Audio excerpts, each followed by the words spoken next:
কি শিক্ষা নেবে? আরে ইমামরা যদি ইমামতির ভয় করে, আলেমরা যদি দাওয়াতের ভয় করে হক কথা না বলে, সমাজের হক কথা বলবে কারা? সোনার বাবাজি, এটা হলো সাঁকরাইল, আমার বাড়ি হলো সাঁকরাইলে। খুব গুরুত্ব দিয়ে শোনেন, আমার নানার বাড়ি হলো উলুবেড়িয়া, নাম শুনেছেন তো? উলুবেড়িয়া। এখন আমার মা মানে আমার নানার বাড়ি গিয়ে মরে গেছে। এরম হতে পারে না, পারে না। মানুষ মরবে সঠিক, কে কখন কোথায় মরবে কেউ বলতে পারে না। এখন আমার মা আমার নানার বাড়ি গিয়ে মারা গেছে কোথায়? উলুবেড়িয়া। আমার বাড়ি কোথায়? সাঁকরাইলে। আচ্ছা বলেন, আমার যখন কান্না পাবে আমার কি তখন গিয়ে উলুবেড়িয়ায় কাঁদতে হবে? আমার কথাটা বুঝতে পারেননি? আমার বাড়ি কোথায়? সাঁকরাইলে। আমার নানার বাড়ি হলো উলুবেড়িয়ায়। এখন আমার মা মারা গেছে আমার নানির বাড়ি, তা আমার বাড়িতে বসে আমি কাঁদতে পারবো না। আমার কাঁদতে গেলে সেই উলুবেড়িয়া যেতে হবে।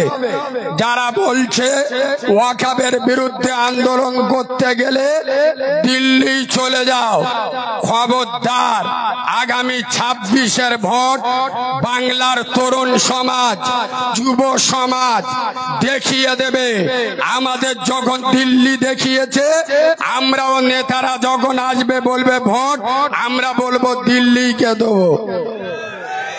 এই হ্যাঁ না, খোদার কসম, বাংলার তরুণ ব্রিগেডদের, বাংলার যুব সমাজদের আমি বলে যাচ্ছি, ইতিপূর্বে বাংলায় অনেক দালালের দালালি দেখেছি, অনেকের মুনাফিকি দেখেছি। যারা 26-এর ব্রিগেড দেখে আব্বাস ভাইয়ের নামে যারা কুমন্তব্য করেছিল, আজ সেই সব মুনাফিক, সেই সব দালালদের মাঠে ময়দানে দেখা যায় না। এই হানানা, সেসব চামচাগুলো কোথায় গেল? কেন? দিদি বলেছে দিল্লি চলে যাও, মালগুলো ইঁদুরের গর্তয় ঢুকে গেছে। এই হানানা একমাত্র লড়াই করছে বাংলার আধ্যাত্মিক রাহবার, তরুণ যুবকদের আইকন, স্বাধীনতা সংগ্রামী, ইমান ইসলামের লৌহ মানব, ইমান ইসলামের অগ্নি পুরুষ, ইমান ইসলামের মহাপুরুষ, ইমান ইসলামের বীর পুরুষ, মুজাদ্দিদুজ জামান, আমির শরিয়াত, দাদা পীরের চতুর্থ প্রজন্ম, বাংলার দ্বিতীয় ওমর, যিনি বাংলার সালাউদ্দিন আইয়ুবী, তার নাম হলো পীরজাদা আব্বাস সিদ্দিকী।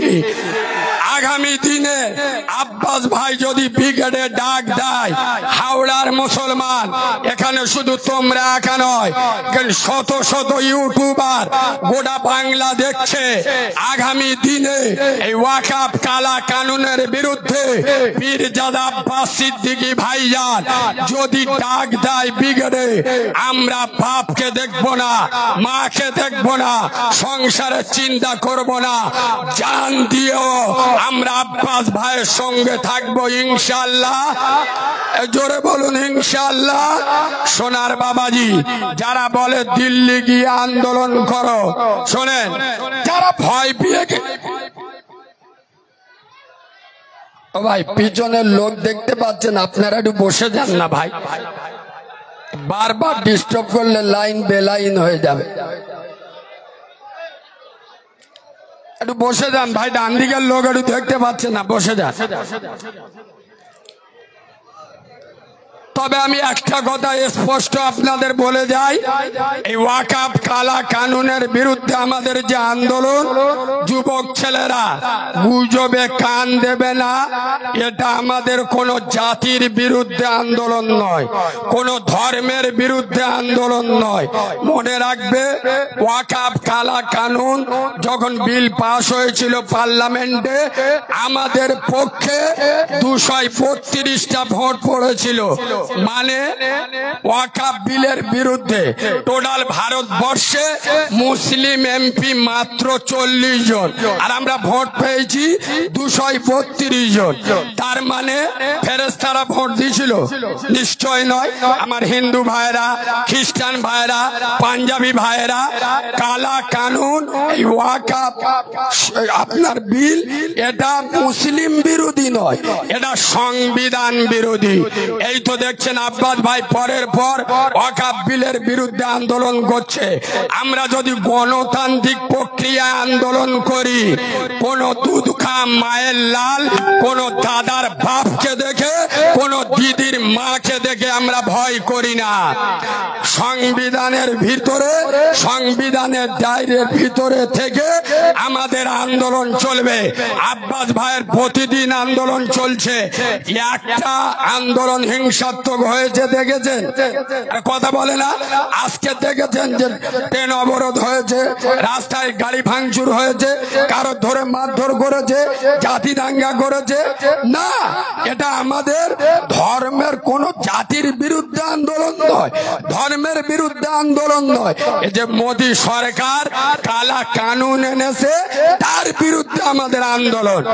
আমাদের মাননীয় তো আলটোপকে ঘাস খেতে যাচ্ছে। আমার ভাষা বুঝতে পারেননি? আমাদের আন্দোলনটা খুদ তো রাজ্য সরকারের বিরুদ্ধে নয়, আমাদের আন্দোলনটা কার বিরুদ্ধে? কেন্দ্রীয় সরকারের বিরুদ্ধে। আপনার বুক যন্ত্রণা করছে কেন বলবো? যন্ত্রণার ওষুধটা দেবো, দিলে অনেক জনের হয়তো গায়ে লাগতে পারে। কসম খোদার, আমি বাচ্চা মাওলানা কারিমুল্লাহ জেহাদি এই ডায়মন্ডের লোককে চিনেলেন, নবিয়ানা মেম্বারে দাঁড়িয়ে চ্যালেঞ্জের সাথে বলে যাচ্ছি, মোদী সরকার ওয়াকফ কালা কানুন কালকের তো নাড়া দিয়েছে, আর আব্বাস ভাই 10 বছর এই ওয়াকফের বিরুদ্ধে আন্দোলন করছে। এই বাংলার জমিনে অনেক হারামখোরের বাচ্চা, মুনাফেকের বাচ্চা, মুসলিম নামের মুনাফেক রাজনীতির পাওয়ারে, টাকার ক্ষমতায় মসজিদের জায়গা বিক্রি করে খেয়েছে। এই হানানা মাদ্রাসার জায়গায় দোকান ভাড়া দিয়ে খাচ্ছে। বাবার কিসের?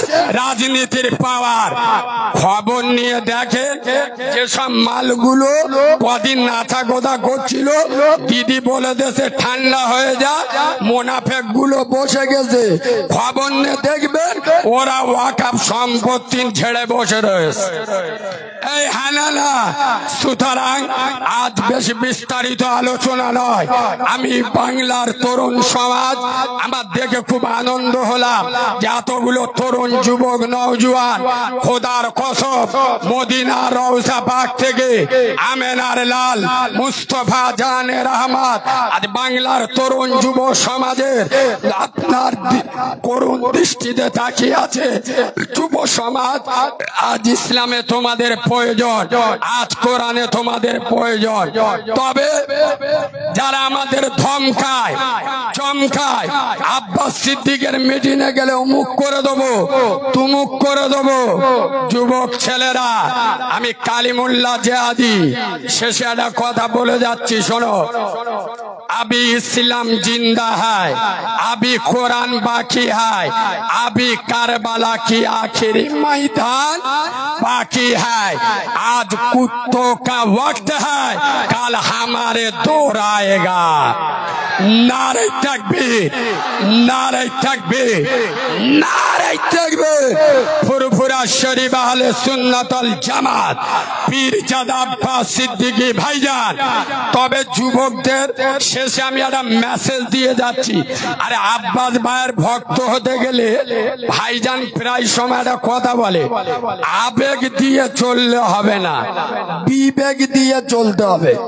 এই যুবক ছেলেরা, মারামারি করে কাজ হবে না, রক্ত গরম করে কাজ হবে না।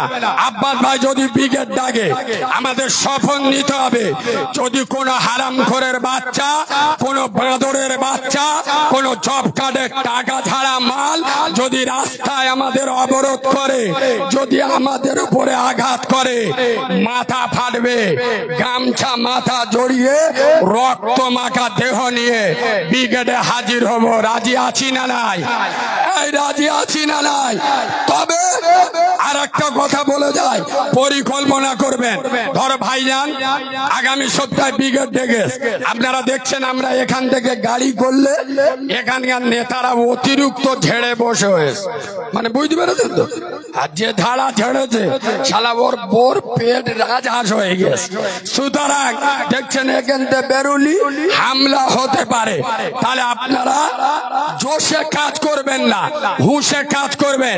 বিশালের নেটে যাচ্ছে, আমি ভাঙড় ক্যানিং দক্ষিণ 24 পরগনার তরুণ সমাজদের বলছি, আবেগ দিয়ে নয় বিবেক দিয়ে চলবে।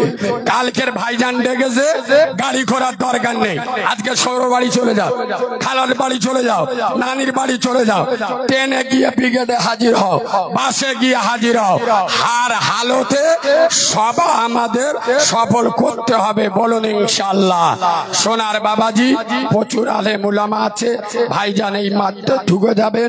আমি শেষে একটা কথা এতগুলো তরুণ যুবকদের নিয়ে বলতে চাই, আগামী দিনে পীরজাদা আব্বাস সিদ্দিকীর মতো একজন মোমেন ইমানদার যাত্রার পিছনে না ছুটে একমাত্র পীরজাদা আব্বাস সিদ্দিকী বাংলার জমিনে, যার ভিতরে মুনাফিকি চামচামি পাবেন না, যিনি হক কথা শাসকের সামনে চোখে চোখ রেখে বলতে পারেন, সেই আব্বাস ভাইয়ের সাথে আমি কালিমুল্লাহ জিহাদি আছি এবং বাংলার আপামর জনসাধারণ আছেন।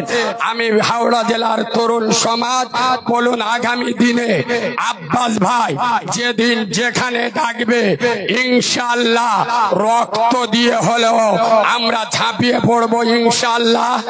কারা কারা রাজি আছেন একটু হাত তুলে দেখান। এটা ইমানদারের হাত না মুনাফিকের হাত? আমি বিশ্বাস করি এটা ইমানদারের হাত।